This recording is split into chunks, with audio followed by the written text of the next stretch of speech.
Hello everyone, welcome back to click. ഇന്ന് നമ്മൾ discuss ചെയ്യാൻ പോകുന്ന ടോപ്പിക് എന്ന് പറയുന്നത് ഡി സി മെഷീനിലെ തന്നെ ഡി സി ജനറേറ്റർ ആണ്. അപ്പോൾ ഫസ്റ്റ് തന്നെ നമുക്ക് ഡി സി ജനറേറ്ററിന്റെ കൺസ്ട്രക്ഷണൽ ഡീറ്റെയിൽസ് നോക്കാം. അതായത് ഏതൊക്കെ പാർട്സ് ആണ് ഉള്ളത്, അതിന്റെ ഫങ്ഷൻസ് എന്തൊക്കെയാണെന്ന്, മെയിൻ ആയിട്ട് വരുന്ന ഫങ്ഷൻസ് എന്തൊക്കെയാണ് എന്നുള്ളതാണ് നമ്മൾ നോക്കാൻ പോകുന്നത്. ഫസ്റ്റ് പാർട്ട് വരുന്നത് യോക്കാണ്. ഔട്ടർ ഫ്രെയിമിനെയാണ് നമ്മൾ യോക്ക് എന്ന് പറയുന്നത്.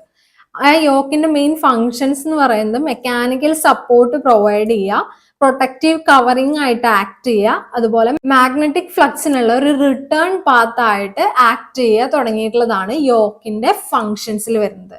യോക്ക് മെയിൻ ആയിട്ട് നമ്മൾ കാസ്റ്റ് അയണോ അല്ലെങ്കിൽ സ്റ്റീലോ യൂസ് ചെയ്തിട്ടായിരിക്കും ഉണ്ടാക്കിയിട്ടുണ്ടാവുക. സെക്കൻഡ് പാർട്ട് എന്ന് പറയുന്നത് pole core and pole shoes ആണ്. Pole core and pole shoes എന്ന് പറയുന്നത് ഈ പിക്ചറിൽ കാണിച്ചിട്ടുള്ള ഈ ഒരു ഭാഗത്തിനെയാണ് നമ്മൾ പോൾ കോർ എന്ന് പറയുന്നത്. അതുപോലെ ഇങ്ങനെ ഒരു ഷേപ്പിൽ വന്നിട്ടുള്ള ഇതിനെയാണ് നമ്മൾ പോൾ ഷൂ എന്ന് പറയുന്നത്. ഈ ഭാഗത്തിനെയാണ് പോൾ കോർ എന്ന് പറയുന്നത്. ഇതിനെയാണ് പോൾ ഷൂ എന്ന് പറയുന്നത്. ഓക്കെ, അപ്പോൾ പോൾ കോർ ആൻഡ് പോൾ ഷൂവിന്റെ മെയിൻ ഫങ്ഷൻ എന്ന് പറയുന്നത് എന്താണ്? മാഗ്നറ്റിക് ഫീൽഡ് പ്രൊവൈഡ് ചെയ്യുക എന്നുള്ളതാണ്. അപ്പോൾ മാഗ്നറ്റിക് ഫീൽഡ് പ്രൊവൈഡ് ചെയ്യാനായിട്ടാണ് നമ്മൾ എന്ത് യൂസ് ചെയ്യുന്നത്? Pole core and pole shoes use ചെയ്യുന്നത്. പോൾ ഷൂസ് ഒരു പർട്ടിക്കുലർ ഷേപ്പിലാണ് നമ്മളിവിടെ കാണുന്നത്, അല്ലെ? ആ പർട്ടിക്കുലർ ഷേപ്പിൽ മെയിൻറ്റെയിൻ ചെയ്തിട്ടുള്ളത് എന്താണെന്ന് വെച്ച് കഴിഞ്ഞാൽ over the armature flux evenly spread ചെയ്യുന്നതിനാണ് പോൾ ഷൂവിന്റെ ഷേപ്പ് എന്ന് പറയുന്നത് അങ്ങനെ മെയിൻറ്റെയിൻ ചെയ്തിരിക്കുന്നത്. ഓക്കെ, അടുത്തതെന്ന് പറയുന്നത് pole core reluctance of magnetic circuit reduce ചെയ്യും. അതായത് മാഗ്നറ്റിക് ഫ്ലക്സിന് പാസ് ചെയ്യാനുള്ള ഒരു പാത്ത് ക്രിയേറ്റ് ചെയ്യുക. നെക്സ്റ്റ് പാർട്ട് എന്ന് പറയുന്നത് ഫീൽഡ് വൈൻഡിങ്സ് ആണ്. ഫീൽഡ് വൈൻഡിങ്സ് എന്ന് പറയുന്നത് മാഗ്നറ്റിക് ഫ്ലക്സ് പ്രൊഡ്യൂസ് ചെയ്യാനായിട്ട് നമ്മൾ യൂസ് ചെയ്യുന്നത് ഇലക്ട്രോമാഗ്നറ്റ് ആണെങ്കിൽ പോൾ കോറിന്റെ ചുറ്റും നമുക്ക് എന്ത് വേണ്ടി വരും? ഫീൽഡ് വൈൻഡിങ്സ് വേണ്ടി വരും. അതെന്തിനു വേണ്ടിയിട്ടാണ്? കറണ്ട് പാസ് ചെയ്യുമ്പോൾ മാഗ്നറ്റിക് ഫ്ലക്സ് പ്രൊഡ്യൂസ് ചെയ്യുന്നതിന് വേണ്ടിയിട്ടാണ് ഫീൽഡ് വൈൻഡിങ്സ് യൂസ് ചെയ്യുന്നത്. ഈ പോൾ കോറിന്റെ ചുറ്റും കാണുന്ന ഈ ഒരു വൈൻഡിങ്ങിനെയാണ് നമ്മൾ എന്ത് പറയുന്നത്? ഫീൽഡ് വൈൻഡിങ് എന്ന് പറയുന്നത്. ഓക്കെ, ഇപ്പൊ നമുക്ക് ഫീൽഡായി, നമുക്ക് കണ്ടക്ടർ വേണം. കണ്ടക്ടർ ആണ് നമ്മുടെ ആർമേച്ചർ. ഡി സി ജനറേറ്ററിന്റെ കേസിൽ നമുക്ക് മെയിൻ ആയിട്ട് സ്റ്റേറ്റർ, റോട്ടർ ഉണ്ട്, പിന്നെ റിലേറ്റീവ് മോഷൻ ബിറ്റ്വീൻ ദം, ഇതാണ് ആവശ്യം. അതിൽ സ്റ്റേറ്റർ ആയിട്ട് ഇവിടെ വന്നിട്ടുള്ളത് ഏതാണ്? ഫീൽഡാണ്. മാഗ്നറ്റിക് ഫീൽഡ് പ്രൊഡ്യൂസ് ചെയ്യാൻ വേണ്ടിയിട്ട് നമ്മൾ എന്ത് ചെയ്യാണ്? പോൾ കോറും പോൾ ഷൂസും പ്ലേസ് ചെയ്ത് അതിന്മേൽ ഫീൽഡ് വൈൻഡിങ്സ് കൊടുത്തിരിക്കുകയാണ്. റോട്ടർ ആയിട്ട് ആക്ട് ചെയ്യുന്നത് ആർമേച്ചർ ആണ്. ആർമേച്ചർ കണ്ടക്ടേഴ്സ് ആണ് റോട്ടർ ആയിട്ട് ആക്ട് ചെയ്യുന്നത്. അപ്പോൾ അപ്പോഴാണ് എന്തുണ്ടാവുന്നത്? ഫ്ലക്സ് കട്ട് ചെയ്യുക എന്നുള്ളൊരു കൺസെപ്റ്റ് വരുള്ളൂ. ഇത് തമ്മിലുള്ള റിലേറ്റീവ് മോഷൻ ഉണ്ടായാൽ മാത്രമേ ഫ്ലക്സ് കട്ട് ചെയ്യുക എന്നുള്ളൊരു കൺസെപ്റ്റ് വരുള്ളൂ. അതുകൊണ്ടാണ് നമ്മൾ എന്ത് ചെയ്യുന്നത്? ആർമേച്ചറിനെ റൊട്ടേറ്റ് ചെയ്യിക്കുന്നത് കേട്ടോ. അപ്പൊ ആർമേച്ചർ കോർ എന്ന് പറഞ്ഞു കഴിഞ്ഞാൽ it produces a rotating surface on which conductors are placed. ഈ പിക്ചറിൽ കാണുന്ന പോലെ ആർമേച്ചറിൽ ഇതുപോലത്തെ സ്ലോട്ട്സിന്റെ ഉള്ളിലാണ് കണ്ടക്ടേഴ്സ് പ്ലേസ് ചെയ്തിട്ടുണ്ടായിരിക്കുക. ഓക്കെ, ഈ ആർമേച്ചർ റൊട്ടേഷൻ കാരണമാണ് എന്ത് സംഭവിക്കുന്നത്? കട്ടിംഗ് ഓഫ് മാഗ്നറ്റിക് ഫ്ലക്സ് ഉണ്ടാവുന്നതും അതുവഴി EMF ഇൻഡ്യൂസ് ചെയ്യുന്നതും. ഓക്കെ, ആർമേച്ചർ വൈൻഡിങ്ങിനെ സപ്പോർട്ട് ചെയ്യാന്നുള്ള ഫംഗ്ഷൻ കൂടി ഉണ്ട് ആർമേച്ചർ കോറിന്. അടുത്തത് ആർമേച്ചർ വൈൻഡിങ് ആണ്. ആർമേച്ചർ വൈൻഡിങ്സിന്റെ കേസിലാണ് it conducts induced EMF. Induced EMFനെ കണ്ടക്ട് ചെയ്യുന്നത് ആരാണ്? ആർമേച്ചർ വൈൻഡിങ്സ് ആണ്. ഒരു ക്ലോസ്ഡ് സർക്യൂട്ട് ഫോം ചെയ്യുന്ന തരത്തിലായിരിക്കും ഇത് കണക്ട് ചെയ്തിട്ടുണ്ടായിരിക്കുക. ഫീൽഡ് വൈൻഡിങ്സും ആർമേച്ചർ വൈൻഡിങ്സും നമ്മൾ മെയിൻ ആയിട്ട് കോപ്പർ വൈൻഡിങ്സ് യൂസ് ചെയ്തിട്ടാണ് ചെയ്യുന്നത്. പിന്നെ ഡി സി ജനറേറ്ററിന്റെ കേസിൽ വരുന്ന ഒരു മെയിൻ പാർട്ടാണ് കമ്മ്യൂട്ടേറ്റർ എന്ന് പറയുന്നത്. കമ്മ്യൂട്ടേറ്റർ ഇമ്പോർട്ടൻറ്റ് പാർട്ട് ആവാൻ കാരണം എന്ന് പറയുന്നത് നമുക്ക് ഉണ്ടാവുന്ന കറണ്ട് അല്ലെങ്കിൽ ഇൻഡ്യൂസ്ഡ് EMF എന്ന് പറയുന്നത് ഓൾട്ടർനേറ്റിംഗ് ഇൻ നേച്ചർ ആയിരിക്കും. അതിനെ നമുക്ക് ഡയറക്റ്റ് കറണ്ട് ആയിട്ട് കൺവേർട്ട് ചെയ്യാൻ വേണ്ടിയിട്ടാണ് ആര് യൂസ് ചെയ്യുന്നത്? കമ്മ്യൂട്ടേറ്റേഴ്സ് യൂസ് ചെയ്യുന്നത്. അപ്പോൾ it ensures current flows in one directional flow ആണ്. അതായത് DC ആണെന്നുള്ളത് എൻഷുർ ചെയ്യുക എന്നുള്ളത് ആരുടെ ഫംഗ്ഷൻ ആണ്? കമ്മ്യൂട്ടേറ്ററിന്റെ ഫംഗ്ഷൻ ആണ്. ഡി സി ജനറേറ്ററിന്റെ കേസിൽ നമ്മൾ യൂസ് ചെയ്യുന്നത് സ്പ്ലിറ്റ് റിംഗ് കമ്മ്യൂട്ടേറ്റർ ആണ് കേട്ടോ. സ്പ്ലിറ്റ് റിംഗ് കമ്മ്യൂട്ടേറ്റർ ആണ് യൂസ് ചെയ്യുന്നത്. അടുത്തത് ബ്രഷസ് ആണ്. റൊട്ടേറ്റിംഗ് കമ്മ്യൂട്ടേറ്ററും ആയിട്ട് ഇലക്ട്രിക്കൽ കോണ്ടാക്ട് മെയിൻറ്റെയിൻ ചെയ്യാന്നുള്ള ഫംഗ്ഷനാണ് മെയിൻ ആയിട്ട് ബ്രഷസിനുള്ളത്. അതായത് റൊട്ടേറ്റിംഗ് ആർമേച്ചറിൽ നിന്ന് കറണ്ടിനെ ട്രാൻസ്ഫർ ചെയ്യാൻ നമ്മളെ ഹെൽപ്പ് ചെയ്യുന്നത് ആരാണ്? ബ്രഷസ് ആണ്. അടുത്ത പാർട്ട് എന്ന് പറയുന്നത് ബെയറിങ്സ് ആണ്. ബെയറിങ്സ് നമ്മൾ മെയിൻ ആയിട്ട് യൂസ് ചെയ്യുന്നത് റൊട്ടേറ്റിംഗ് ആൻഡ് സ്റ്റേഷനറി പാർട്സ് തമ്മിലുള്ള ഫ്രിക്ഷൻ റെഡ്യൂസ് ചെയ്യുന്നതിനാണ് നമ്മൾ ബെയറിങ്സ് യൂസ് ചെയ്യുന്നത്. It also supports the rotating armature shaft. Armature ഷാഫ്റ്റിനെ സപ്പോർട്ട് ചെയ്യുന്നു. Okay, last but not least എന്ന് പറയുന്ന പോലെ ഷാഫ്റ്റ് എന്ന് പറയുന്നത് ഒരു important part of D C generator തന്നെയാണ്. അതിന് കാരണം എന്താണെന്ന് വെച്ച് കഴിഞ്ഞാൽ നമ്മൾ ഡി സി ജനറേറ്ററിൽ എന്താണ് ചെയ്യുന്നത്? ഡി സി ജനറേറ്ററിൽ നമ്മൾ mechanical energy is converted into electrical energy. So we have to provide the mechanical energy, right? അപ്പൊ മെക്കാനിക്കൽ എനർജി കൊടുക്കാനായിട്ട് നമ്മൾ യൂസ് ചെയ്യുന്നതാണ് ഈ ഷാഫ്റ്റ് എന്ന് പറയുന്നത്. ഈ ഷാഫ്റ്റ് പ്രൈം മൂവറുമായിട്ട് കണക്റ്റഡ് ആയിരിക്കും. പ്രൈം മൂവർ ആയിട്ട് നമ്മൾ യൂസ് ചെയ്യുന്നത് ഏതൊക്കെയാണ്? ടർബൈൻ, എഞ്ചിൻ ഒക്കെയാണ് യൂസ് ചെയ്യുന്നത്. അപ്പൊ ഈ പ്രൈം മൂവർ ആയിട്ട് കണക്റ്റഡ് ആകുമ്പോൾ ഈ പ്രൈം മൂവർ മൂവ് ചെയ്യുന്നതിനനുസരിച്ച് ആ മെക്കാനിക്കൽ എനർജി ഷാഫ്റ്റ് വഴി നമ്മുടെ ആർമേച്ചർ കണ്ടക്ടേഴ്സിലേക്ക് കിട്ടും. അപ്പൊ ഇതൊക്കെയാണ് main parts of D C generator ആയിട്ട് വരുന്നത്. ഡി സി ജനറേറ്ററിന്റെ വർക്കിംഗ് എന്ന് പറയുന്നത് നമ്മൾ പഠിച്ച Faraday's law of electromagnetic induction ആണ്. അതിലെന്താ പറഞ്ഞിരുന്നത്? When a conductor moves to a magnetic field an EMF is induced. കണ്ടക്ടറും മാഗ്നറ്റിക് ഫീൽഡും ഉണ്ടാവും. അത് തമ്മിൽ റിലേറ്റീവ് മോഷൻ ഉണ്ടാവുമ്പോൾ EMF ഇൻഡ്യൂസ് ചെയ്യും എന്നുള്ളത് പറയുന്നതാണ് Faraday's law of electromagnetic induction, അല്ലെ? അതുപോലെ അത് ക്ലോസ്ഡ് സർക്യൂട്ട് ആയി വരികയാണെങ്കിൽ ഒരു കറണ്ട് ഫ്ലോ ചെയ്യുന്നതും പറയുന്നുണ്ട്. Faraday's law of electromagnetic induction വെച്ചിട്ടാണ് ഡി സി ജനറേറ്റേഴ്സ് വർക്ക് ചെയ്യുന്നത്. സ്റ്റെപ്പ് ബൈ സ്റ്റെപ്പ് ആയിട്ട് ഒരു ഡി സി ജനറേറ്ററിൽ എന്തൊക്കെയാണ് ഉണ്ടാവുന്നത്, എങ്ങനെയാണ് ഇലക്ട്രിസിറ്റി പ്രൊഡ്യൂസ് ചെയ്യുന്നതെന്ന് നോക്കാം. ഫസ്റ്റ് വൺ എന്ന് പറയുന്നത് മാഗ്നറ്റിക് ഫീൽഡ് പ്രൊഡക്ഷൻ ആണ്. മാഗ്നറ്റിക് ഫീൽഡ് പ്രൊഡക്ഷന്റെ കേസിൽ നമുക്ക് ഒന്നെങ്കിൽ ഇലക്ട്രോ മാഗ്നറ്റ്സ് യൂസ് ചെയ്യാം, അല്ലെങ്കിൽ പെർമനന്റ് മാഗ്നറ്റ്സ് യൂസ് ചെയ്യാം. ആ ഇലക്ട്രോ മാഗ്നറ്റ്സ് അല്ലെങ്കിൽ പെർമനന്റ് മാഗ്നറ്റ്സ് യൂസ് ചെയ്തിട്ടാണ് നമ്മൾ സ്റ്റഡി ആയിട്ടുള്ള മാഗ്നറ്റിക് ഫീൽഡ് പ്രൊഡ്യൂസ് ചെയ്യുന്നത്. അടുത്ത സ്റ്റെപ്പ് എന്ന് പറയുന്നത് റൊട്ടേഷൻ ഓഫ് ആർമേച്ചർ കണ്ടക്ടർ ആണ്. ആർമേച്ചർ കണ്ടക്ടേഴ്സ് റൊട്ടേറ്റ് ചെയ്യാൻ വേണ്ടിയിട്ട് നമ്മൾ എന്തുമായിട്ടാണ് കണക്ട് ചെയ്തിട്ടുള്ളത്? പ്രൈം മൂവറായിട്ട് കണക്ട് ചെയ്തിട്ടുണ്ട്. അപ്പൊ ടർബൈനോ എഞ്ചിനോ എന്ത് വെച്ചിട്ടാണ് നമ്മൾ റൊട്ടേറ്റ് ചെയ്യണമെന്ന് വെച്ച് കഴിഞ്ഞാൽ അത് ആ സ്റ്റഡി മാഗ്നറ്റിക് ഫീൽഡിൽ ആർമേച്ചർ കണ്ടക്ടേഴ്സിനെ മൂവ് ചെയ്യിക്കും അല്ലെങ്കിൽ റൊട്ടേറ്റ് ചെയ്യിക്കും.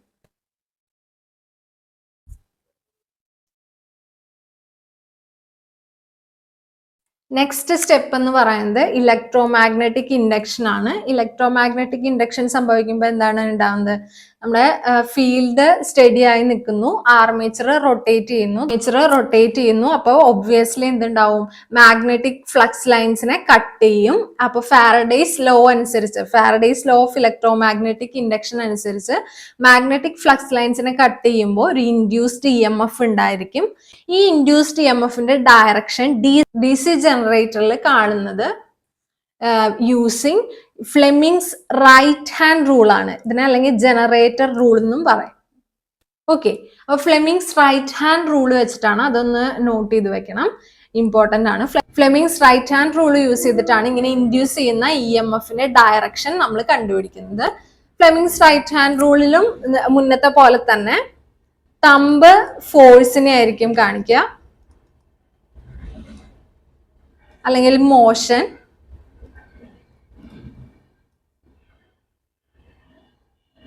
ഫോർഫിംഗർ ആണെങ്കിൽ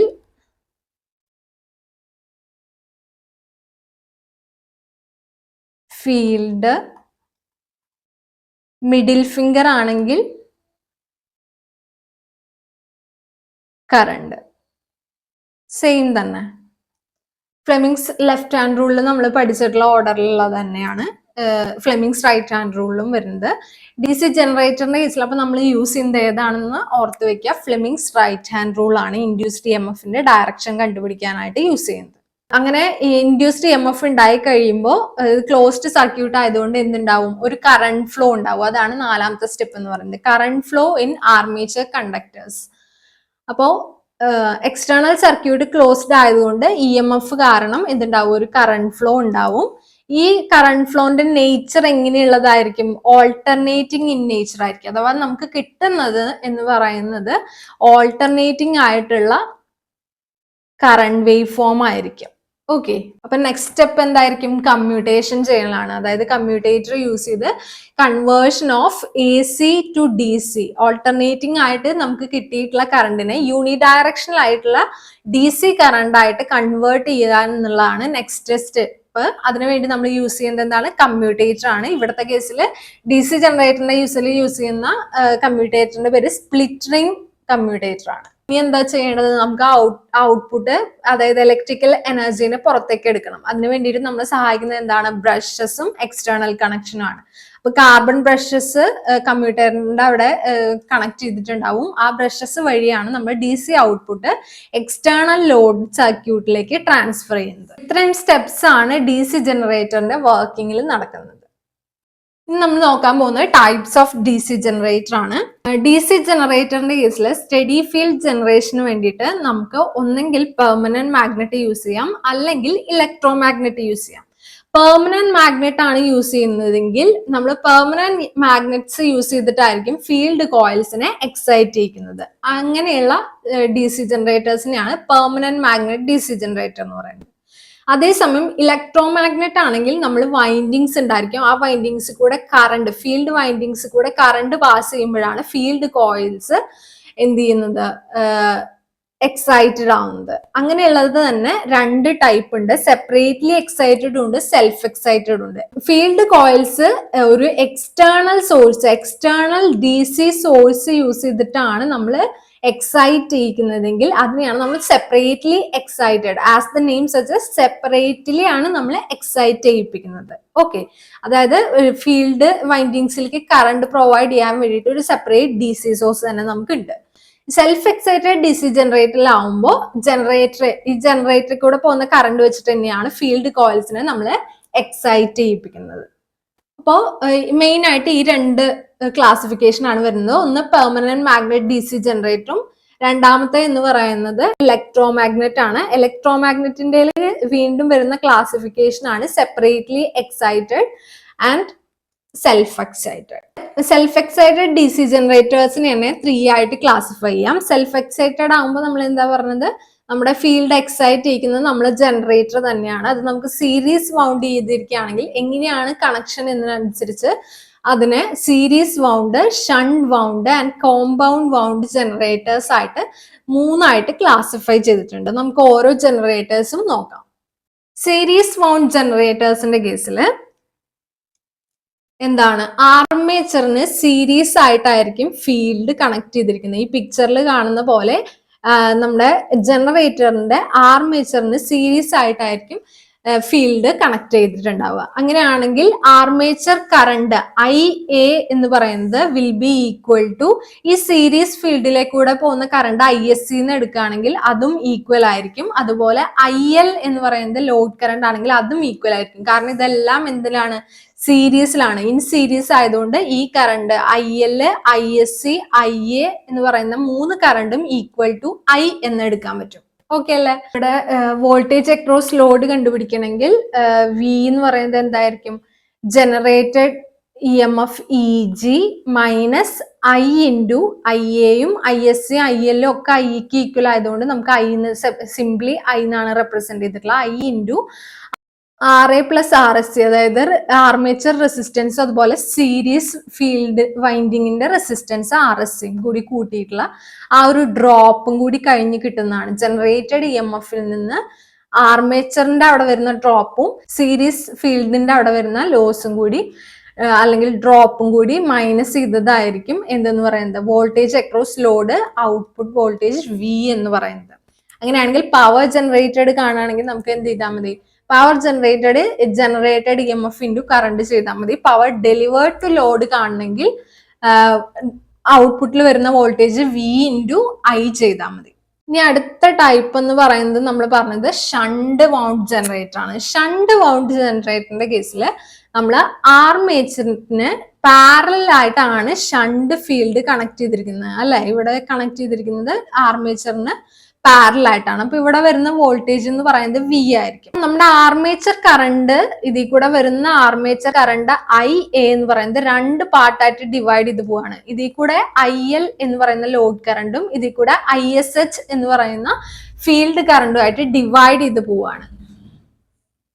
അപ്പൊ I A is equal to നമുക്ക് എങ്ങനെ എഴുതാം? I S H plus I L എന്ന് എഴുതാൻ പറ്റുമല്ലോ.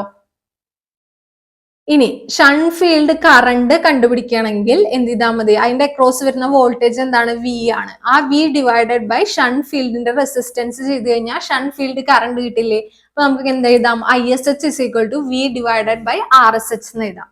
ഇനി വോൾട്ടേജ് അക്രോസ് ലോഡ് നമ്മൾ കാണുകയാണെങ്കിൽ V is equal to generated E M എഫിൽ നിന്ന് ആർമേച്ചറിന്റെ അക്രോസ് വരുന്ന ഡ്രോപ്പ് മാത്രമേ കുറയ്ക്കാനുണ്ടാവുള്ളൂ അല്ലെ? അതുപോലെ ആർമേച്ചറിന്റെ അക്രോസ് വരുന്ന ഡ്രോപ്പ് കുറയ്ക്കുമ്പോൾ യൂസ് ചെയ്യുന്ന കറണ്ട് എന്ന് പറയുന്നത് ആർമേച്ചർ കറണ്ട് ആയിരിക്കണം, I A, which is the summation of I S H and I L. Okay, power generated എന്ന് പറയുന്നത് എന്തായിരിക്കും? ഇ ജി ഇൻറ്റു അതിൽ കൂടെ പോകുന്ന കറണ്ട് എന്ന് പറയുന്നത് എന്താണ്? I A. അപ്പോൾ E G into I A ആയിരിക്കും. പവർ ഡെലിവറി ടു ലോഡ് എടുക്കുകയാണെങ്കിൽ V into I L separate ആണ്. ഐ എയും ഐ എല്ലും ഐ എസ് എച്ച് ഒക്കെ ഇവിടെ വാല്യൂസ് ഡിഫറെന്റ് ആയതുകൊണ്ട് ലോഡിന്റെ അക്രോസ് ഉള്ള പവർ കാൽക്കുലേറ്റ് ചെയ്യണമെങ്കിൽ അവിടുത്തെ വോൾട്ടേജും അവിടുത്തെ തന്നെ കറണ്ടും, അതായത് ഐ എല്ലും തമ്മിൽ മൾട്ടിപ്ലൈ ചെയ്യണം. ഓക്കെ, അപ്പൊ ഇതാണ് ഷണ്ട് വൗണ്ട് ജനറേറ്റേഴ്സിന്റെ കേസിൽ വരുന്നത്. അടുത്തത് കോമ്പൗണ്ട് വൗണ്ട് ജനറേറ്റേഴ്സ് ആണ്. കോമ്പൗണ്ട് വൗണ്ട് ജനറേറ്റേഴ്സിന്റെ കേസിൽ സീരീസ് കണക്ഷൻ ഉണ്ടാവും, പാരലൽ കണക്ഷൻ ഉണ്ടാവും. അത് തന്നെ നമുക്ക് രണ്ടായിട്ട് ക്ലാസിഫൈ ചെയ്യാം, short shunt and long shunt. Short shunt compound wound D C ജനറേറ്ററിന്റെ കേസിൽ ആർമേച്ചറിന്റെ അക്രോസ് ആണ് നമ്മൾ ഷണ്ട് ഫീൽഡ് കണക്ട് ചെയ്യുന്നത്. കൂടാതെ ഒരു സീരീസ് ഫീൽഡ് വേറെ ഉണ്ട്. ഓക്കെ, അതായത് ഈ സീരീസ് ഫീൽഡിൽ കൂടെ പോകുന്ന കറണ്ട് ഐ എസ് സിയും ലോഡ് കറണ്ട് ഐ എല്ലും ഈക്വൽ ആയിരിക്കും എന്ന് നമുക്ക് പറയാലോ. പിക്ചർ ഒന്നും തന്നെ ക്ലിയർ ആണ് അല്ലെ? ഇനി ഷണ്ട് ഫീൽഡ് കറണ്ട് കാണണമെങ്കിൽ, അതായത് ഐ എസ് എച്ചിന്റെ വാല്യൂ കാണണമെങ്കിൽ ഇവിടെ വരുന്ന കറണ്ട് വോൾട്ടേജ് എന്ന് പറയുന്നത് എന്താണ്? ആർമേച്ചറിന്റെ അക്രോസ് വരുന്ന വോൾട്ടേജ് ആണ്. എന്ന് പറഞ്ഞു കഴിഞ്ഞാൽ വിന്റെ ഒപ്പം എന്ത് വരും? സീരീസ് ആയിട്ടുള്ള ഫീൽഡിന്റെ വോൾട്ടേജ് ഡ്രോപ്പ് കൂടെ കൂട്ടിയത്, അതായത് V plus I S C R S C ആണ് ഇ ജി വരിക. ആ E G divided by R S H ചെയ്യുമ്പോഴാണ് നമുക്ക് എന്ത് കിട്ടുക? ഫീൽഡ് കറണ്ട് ആയിട്ടുള്ള ഐ എസ് എച്ച് കിട്ടുക. ഇനി ആർമേച്ചർ കറണ്ട് ഐ എ എടുക്കുകയാണെങ്കിൽ ഐ എ എന്ന് പറയുന്നത് will be equal to I S എച്ചും ഐ എല്ലിന്റെയും സം ആയിരിക്കും. ഓക്കെ, വോൾട്ടേജ് അക്രോസ് ലോഡ് കാണുകയാണെങ്കിൽ വി എന്ന് പറയുന്നതിൽ എന്തൊക്കെ ഡ്രോപ്പ് വരുന്നുണ്ട്? ഇ ജിയിൽ നിന്ന് ആർമേച്ചറിന്റെ അക്രോസ് ഉള്ള ഡ്രോപ്പ് വരുന്നുണ്ട് ഐ എ ആർ എ. പിന്നെ സീരീസ് ഫീൽഡിന്റെ അക്രോസ് വരുന്ന ഡ്രോപ്പ് കൂടെ വരുന്നുണ്ട്, which is I S C R S C. ഇത് രണ്ടും മൈനസ് ചെയ്ത് കഴിഞ്ഞാൽ കിട്ടുന്നതാണ്. ഇ ജിയിൽ നിന്ന് ഈ രണ്ട് ഡ്രോപ്പുകളും മൈനസ് ചെയ്ത് കഴിഞ്ഞാൽ കിട്ടുന്നതാണ് നമുക്ക് ലോഡിന് അക്രോസ് വരുന്ന വോൾട്ടേജ് എന്ന് പറയുന്നത്. പവർ ജനറേറ്റഡ് എന്ന് പറയുന്നത് എന്തായിരിക്കും? E G into I A ചെയ്തതായിരിക്കും. പവർ ഡെലിവേർഡ് ടു ലോഡ് എടുക്കുകയാണെങ്കിൽ P L is equal to എന്തായിരിക്കും? Voltage V into I L, load current multiply ചെയ്തായിരിക്കും. നമുക്ക് long shunt compound wound generator നോക്കാം. ലോങ് ഷണ്ടിന്റെ കേസിൽ ഇതുപോലെ തന്നെ സീരീസ് ഫീൽഡും ഉണ്ട്, ഷണ്ട് ഫീൽഡും ഉണ്ട്. നേരത്തെ ആർമേച്ചറിന്റെ അല്ലെങ്കിൽ ജനറേറ്ററിന്റെ അക്രോസ് മാത്രമായിരുന്നു ഷണ്ട് ഫീൽഡ് ഉണ്ടായിരുന്നേ വെച്ച് കഴിഞ്ഞാൽ, ഇവിടത്തെ കേസിൽ ആർമേച്ചറും സീരീസ് ഫീൽഡും കഴിഞ്ഞിട്ട് അതിന്റെ അക്രോസ് ആണ് നമുക്ക് എന്ത് വരുന്നത്? ഷണ്ട് ഫീൽഡ് ഇവിടെ വരുന്നത്. അപ്പൊ സീരീസ് ഫീൽഡ് ഉണ്ട്, ആർമേച്ചർ ഇരിക്കുന്നുണ്ട്, ഇതിന്റെ രണ്ടിന്റെ അക്രോസ് ആയിട്ടാണ് ഷണ്ട് ഫീൽഡ് കണക്ട് ചെയ്തിരിക്കുന്നത്. അപ്പൊ ഷണ്ട് ഫീൽഡിന്റെ അക്രോസ് വരുന്ന വോൾട്ടേജ് എന്ന് പറയുന്നത് എന്തായിരിക്കും? വി ആയിരിക്കില്ലേ? അപ്പൊ ഈ V divided by R S H ചെയ്ത് കഴിഞ്ഞാൽ ഐ എസ് എച്ച് നമുക്ക് കിട്ടുമല്ലോ. അപ്പൊ ഷണ്ട് ഫീൽഡ് കറണ്ട് കാണാനുള്ള ഫോർമുല എന്താണ്? I S H equal to V divided by R S H. ഇനി ആർമേച്ചർ കറണ്ട് ഐ എ എടുക്കുകയാണെങ്കിൽ ഐ എ എന്ന് പറയുന്നത് will be equal to I S C because it is in series അല്ലെ? അപ്പൊ I A equal to I S C ആണ്. പക്ഷെ പിന്നെ അത് രണ്ടായിട്ട് ഡിവൈഡ് ചെയ്ത് പോകുന്നുണ്ട്. ഏതൊക്കെ? IL-ഉം ISH ആയിട്ട്. ഷണ്ടിലേക്കും പോകുന്നുണ്ട്, ഷണ്ട് ഫീൽഡിലേക്കും പോകുന്നുണ്ട്, അതുപോലെ ലോഡിലേക്കും പോകുന്നുണ്ട്. അപ്പൊ അതിന്റെ സമ്മിന് ഈക്വൽ ആയിരിക്കും. അപ്പോൾ IA = ISC = ISH plus IL എന്ന് നമുക്ക് എഴുതാം. ഓക്കെ. ഇനി വോൾട്ടേജ് അക്രോസ് ലോഡ് നോക്കുകയാണെങ്കിൽ ജനറേറ്റഡ് EMF EG-യിൽ നിന്ന് ആർമേച്ചറിന്റെ അക്രോസ് വരുന്ന ഡ്രോപ്പും സീരീസ് ഫീൽഡിന്റെ അക്രോസ് വരുന്ന ഡ്രോപ്പും മൈനസ് ചെയ്ത് കഴിഞ്ഞാൽ കിട്ടുന്നതായിരിക്കും എന്ത്? വോൾട്ടേജ് അക്രോസ് ലോഡ് എന്ന് പറയുന്നത്. അതില് IA-യും ISC-യും ഈക്വൽ ആയതുകൊണ്ട് നമുക്ക് ആ ഒരു ഇക്വേഷനെ കൺവേർട്ട് ചെയ്ത് എങ്ങനെ എഴുതാം? V = EG - IA × RA + RSC എന്ന് എഴുതാം. ഓക്കെ അല്ലേ? നെക്സ്റ്റ് എന്ന് പറയുന്നത് പവർ ജനറേറ്റർ ആണ്. പവർ ജനറേറ്റർ എന്ന് പറയുമ്പോൾ EG × IA ആണ് വരിക. പവർ ഡെലിവേർഡ് ടു ലോഡ് ആണെങ്കിൽ എന്ത് വരും? വോൾട്ടേജും അവിടുത്തെ കറണ്ട്. അപ്പൊ വോൾട്ടേജ് V × IL ചെയ്യുന്നതാണ് പവർ ഡെലിവേർഡ് ടു ലോഡ് വരിക. ഓക്കെ. അപ്പൊ ഇത്രയാണ് നമുക്ക് DC ജനറേറ്ററിന്റെ കേസിൽ പാർട്സ് അല്ലെങ്കിൽ കൺസ്ട്രക്ഷണൽ ഡീറ്റെയിൽസ്, വർക്കിംഗ് പ്രിൻസിപ്പിള്, വർക്കിങ്ങിന്റെ സ്റ്റെപ്പ് ബൈ സ്റ്റെപ്പ് ആയിട്ടുള്ള ക്ലാസിഫിക്കേഷൻ, അതിനുശേഷം ടൈപ്പ് ഓഫ് DC ജനറേറ്റർ, ഇത്രയും പോർഷൻ ആണ് നമ്മൾ ഇന്ന് കവർ ചെയ്തിട്ടുള്ളത്. അപ്പോൾ ഈ ഒരു പോർഷനിൽ നിന്ന് നിങ്ങൾക്ക് എന്തെങ്കിലും ഡൗട്ട് ഉണ്ടെങ്കിൽ കമന്റ് സെക്ഷനിൽ ചോദിക്കുക. വീഡിയോ ഇഷ്ടപ്പെട്ടെങ്കിൽ ലൈക്ക് ചെയ്യുക, ഷെയർ ചെയ്യുക. ഇതുവരെയും ചാനൽ സബ്സ്ക്രൈബ് ചെയ്യാത്ത കുട്ടികളുണ്ടെങ്കിൽ പ്ലീസ് ഡു സബ്സ്ക്രൈബ്. അപ്പൊ അടുത്ത വീഡിയോയിൽ വീണ്ടും കാണാം. Signing off, your study partner click. Focus on what really matters.